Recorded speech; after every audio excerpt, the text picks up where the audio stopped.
Again हम आ गए और एक वीडियो के साथ। तो ये इसका भी आज टाइटल सेम ही है, ए रिलेटेड वोकैब्स।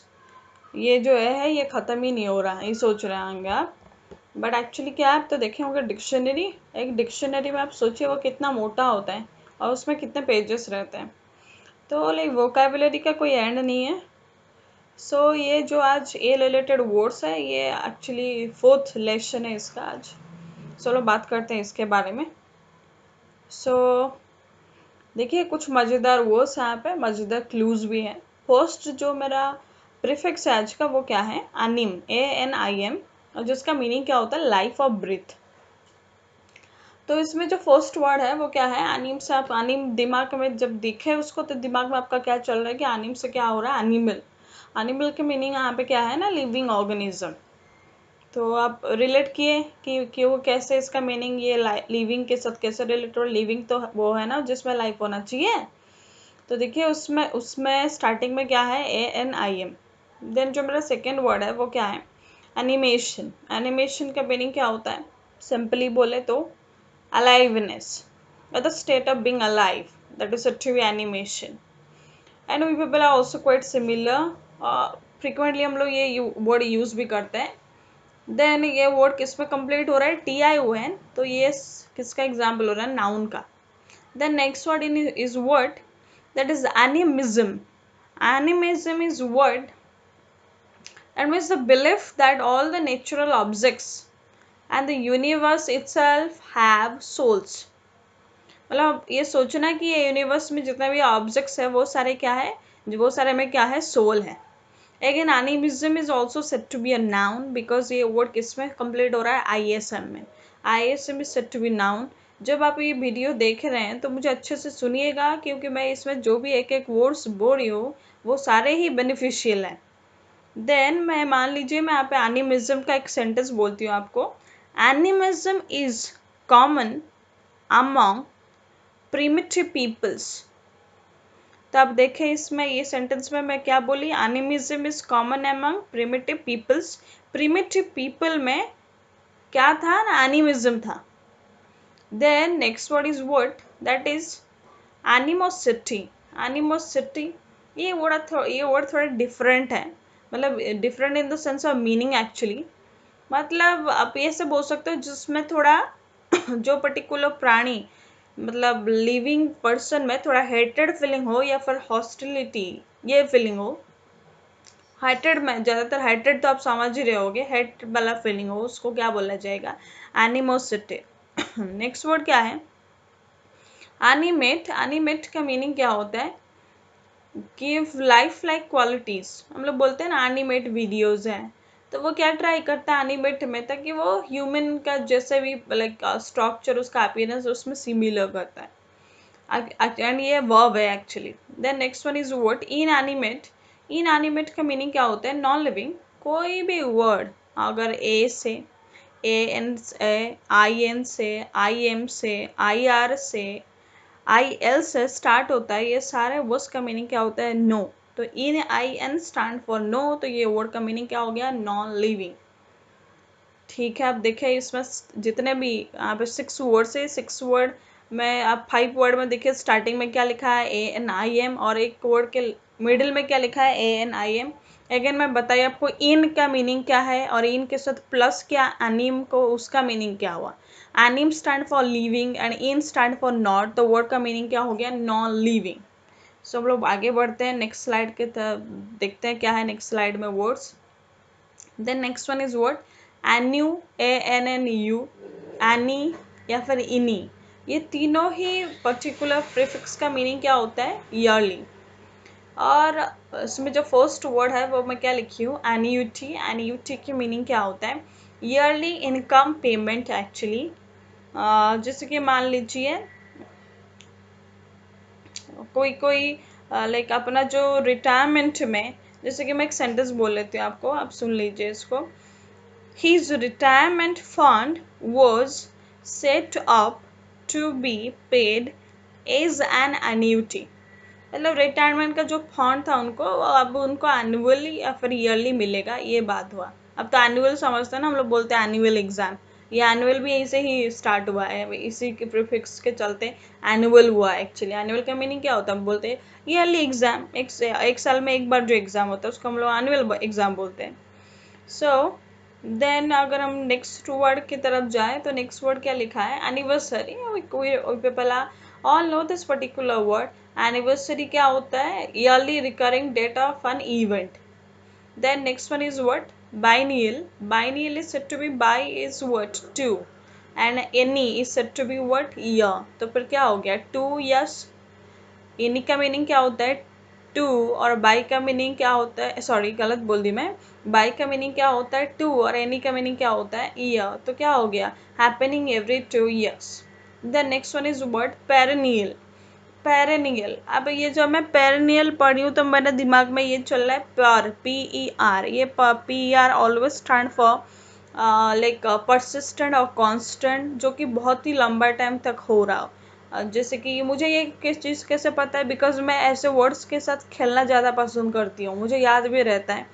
जब मैं वर्ड देखती हूँ तो मेरे दिमाग में ये सब चीज़ें चलता है। सो PER आप परमानेंट बोलते हो ना, परसिस्टेंट बोलते हो ना आप। ये परमानेंट परसिस्टेंट इसका मीनिंग क्या है, जो कि बहुत टाइम के लिए हो रहा है ना। तो पेरेनियल पर का मीनिंग होता है कंसिस्टेंट, लास्टिंग। एंड ENNI इसका मीनिंग क्या हो गया आपका, ईयर। तो पेरेनियल का मीनिंग क्या हो गया आपका, lasting and infinite long time, और जिसको हम बोल सकते हैं लॉन्ग टाइम के लिए जो होता आ रहा। Then next one is what, millennium. आपको ये पता है, मैं इसके बारे में ज़्यादा नहीं बोलूँगी। ये क्या है, 1000 ईयर पीरियड को हम क्या बोलते हैं, मिलेनियम। सो आप देखें इसमें कि कैसे ANNU या फिर ENNI या फिर ANNI का यूज़ कैसे हुआ। अब बस ये सारे क्लूज़ को याद रखिए, और वर्ड्स जब आप न्यूज़पेपर पढ़ते हैं या फिर कहीं भी कुछ भी पढ़ते हैं तो जिस टाइम आपको वर्ड का मीनिंग नहीं पता चल रहा है तो ये सारे क्लू को यूज़ कीजिए। First of all you try your self, अपने से ट्राई कीजिए कि आप खुद कैसे ढूंढा है इस चीज़ को। फिर जाके अगर नहीं मिले तो फिर के उसका रेफरेंस के लिए कुछ चीज़ें दिखें। देन नेक्स्ट में जाते हैं, नेक्स्ट में क्या है, ANT या otherwise ANTE।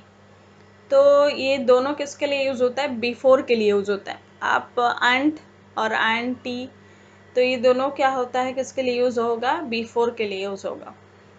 Then first word जो है वो क्या है, एंटीसीडेंट। एंटीसीडेंट का मीनिंग क्या होता है, समथिंग दैट कम बिफोर। तो मैं आपको थोड़ा याद दिलाती हूँ, ये एंटीसीडेंट वर्ड आप कहाँ सुने होंगे या पढ़े होंगे, प्रोनाउन वाला चैप्टर में या फिर प्रोनाउन में ज़्यादातर यूज़ होता है। आपको एक पता होगा रिलेटिव प्रोनाउन।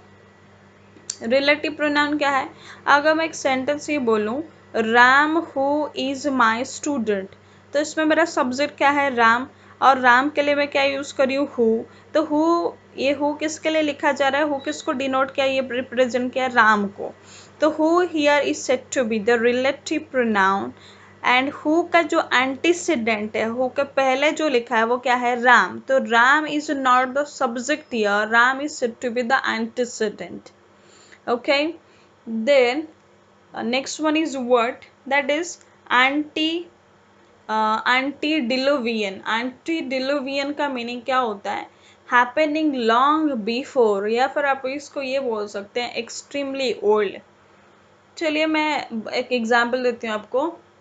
मैं बोली ये जो आइडिया बोल रहा है ना, ये काफ़ी पुराना आइडिया है इसका, ये बहुत पुराना आइडियाज़ के बारे में ये बात कर रहे हैं। तो you can say also antediluvian ideas, मतलब ओल्ड आइडियाज होगा जिसका मीनिंग। और you can say also ancient, आप एंशियंट तो समझते होंगे।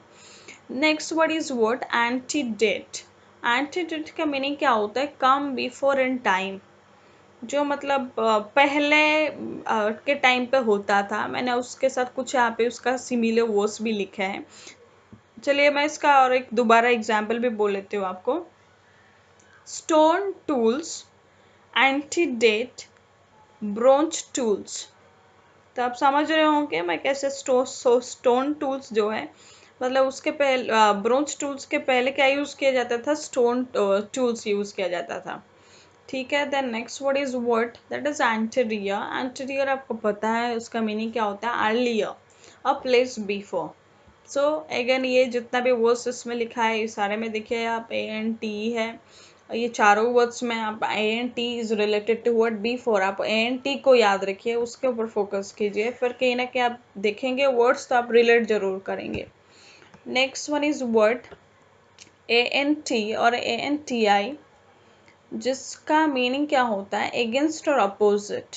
अगेंस्ट और अपोजिट मीनिंग होता है। अपोजिट तो आप समझ ही रहे होंगे। अब और अभी आप ये अपोजिट किसको बोलते हो, एंटोनिम्स को बोलते हो। अब एंटोनिम्स, उसमें एंटोनिम्स देखिए, उसमें स्टार्ट में कहाँ से की एंटो, ANT है कि नहीं उसमें, तो दैट इज उसका मीनिंग क्या होता है, अपोजिट। ओके, तो फर्स्ट वर्ड जो यहाँ पे मैं लिखी हूँ दैट इज वर्ड एंटीबायोटिक। तो एंटीबायोटिक का मीनिंग क्या होता है, substance that can kill microorganism। ये अब एंटीबायोटिक वर्ड फेमिलियर वर्ड है, हम इसको डे टू डे लाइफ में बहुत यूज करते हैं। चलिए फिर मैं एक सेंटेंस बोल देती हूँ उसका। When antibiotics were first discovered, they were called wonder drugs। Then next one is word antiseptic। तो antiseptic क्या होता है actually, that is substance that can kill disease causing organism. तो हम लोग क्या बोलते हैं, चलो ये मेडिसिन लगा लो, ये आपको हेल्प करेगा एंटीसेप्टिक नहीं होने के लिए। सो दैट मीन्स दैट जो मेडिसिन है वो क्या हेल्प, किस चीज़ में मुझे हेल्प करता है, to kill dis, to like that kill disease causing organism. Okay, next one is what, antipathy. Again इसमें मुझे दो पार्ट दिखाई दे रहे हैं। Anti is my prefix and pathy is my suffix here. और मुझे पहले से ही पाथी का मीनिंग पता है। पाथी सॉफिक्स का मीनिंग क्या होता है, फीलिंग्स।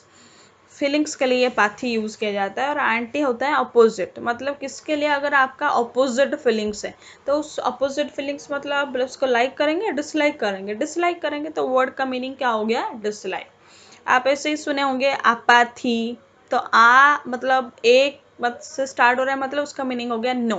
एंड पाथी मतलब क्या हो गया, फीलिंग्स। एक नहीं, एंटीपैथी और आपाथी दोनों का मीनिंग सिमिलर होता है। किसको मतलब हेटेड फीलिंग किसके लिए लाए ना, या स्ट्रांगली किसको डिसलाइक करना, सिंपथी। वैसे ही ये सारे पाथी, जब हम लोग पाथी के बारे में सफिक्स पढ़ेंगे फिर मैं और कुछ पाथी का वर्ड्स बताऊंगी आपको। Then next one is word antithesis। So what is antithesis actually, that is exact opposite। मैं बोली ये जो उसका जो थॉट प्रोसेस है या थ्योरी है वो मेरे से कॉन्ट्रडिक्ट करता है या एग्जैक्टली मुझसे अपोजिट है। सो I can say a sentence like this, his theory is the antithesis of mine। Okay, then next one is word antagonistic। antagonistic means what, like dislike या फिर किसके अगेंस्ट में थोड़ा अराउजिंग हॉस्टिलिटी आप ये बोल सकते हो, मतलब आप थोड़ा हेटेड फीलिंग लाना किसके लिए, एंटागोनिस्टिक होता है वो। ओके, तो मान लीजिए मैं यहाँ पे सेंटेंस बोल लेती हूँ। अब तो आपको पता होगा, आप न्यूज़ देख ही रहे हो इंडिया और चाइना का सिचुएशन क्या है। So this time I would like to say sentence, India is antagonistic to China. आपको याद रहे, आपको पता है इंडिया और चाइना का प्रेजेंट सिचुएशन क्या है। So next one is what, anthropic। anthropic is my first word, but what is the root actually, that is anthrop। anthrop का meaning क्या होता है, mankind of human के लिए लिखा जाता है। और human मतलब मैं एक human हूँ, तो मैं यहाँ पे चाहती तो लिख सकती थी self, और being के लिए भी यूज होता है। ओके, तो first one is word that is anthropic. Anthropic का मीनिंग क्या होता है, relating to mankind. Okay, the next one is word anthropoid. Anthropoid is similar to word resembling human beings. Human beings जैसे मतलब शक्ल जिसका मिलता हो, आपको पता है ऐसे क्या क्या एनिमल्स है जिसका रिजेंबलेंस और फेसेस सिमिलरिटी किसके साथ है ना, ह्यूमंस के साथ है। तो हमको ज़्यादातर क्या बोला जाता है कि हम लोग कहाँ से हो, मंकी से। मंकी दैट इज एक आप बोल सकते हैं कि वो क्या है कि एंथ्रोपॉइड है actually. The next one is word that is anthropology। Again this word is quite easy। logy means what, study। study के लिए logy लिखा रहता है, ग्राफी लिखा रहता है, गॉगी लिखा रहता है। तो स्टडी जो है, स्टडी ऑफ ऑरिजिन और social relations of human beings is said to be anthropology. बहुत सारे कॉलेज में ये एक ग्रेजुएशन में इसको ऑनर्स लेके भी पढ़ते हैं। Then next one is word that is misanthropy, misanthropy is mis, MIS से अगर कोई भी वर्ड स्टार्ट हो रहा है उसका मीनिंग क्या होता है, नेगेटिव होता है एक्चुअली। नेगेटिव आप नेगेटिव ही बोलो और थोड़ा हेट और डिसलाइक बोलो, जैसे कि मिसअंडरस्टैंडिंग आप बोलते हो। मिस मतलब क्या हो गया, मतलब अलग हो रहा है ना, थोड़ा मतलब अपोजिट पे जा रहा है वर्ड। तो मिसैंथ्रोपी is said to be hatred of mankind. It is a noun actually. The next one is word that is anthropocentric. Anthropocentric का meaning क्या होता है, regarding humans as the center of humans, regarding humans as the center of universe is said to be anthropocentric.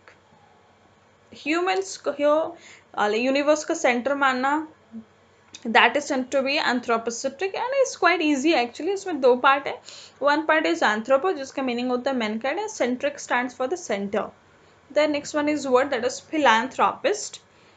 philanthropist का meaning क्या होता है, one who love human mix. मैं समझा देती हूँ यहाँ पे, PHIL से कोई भी वर्ड स्टार्ट हो रहा है, that is stand for love.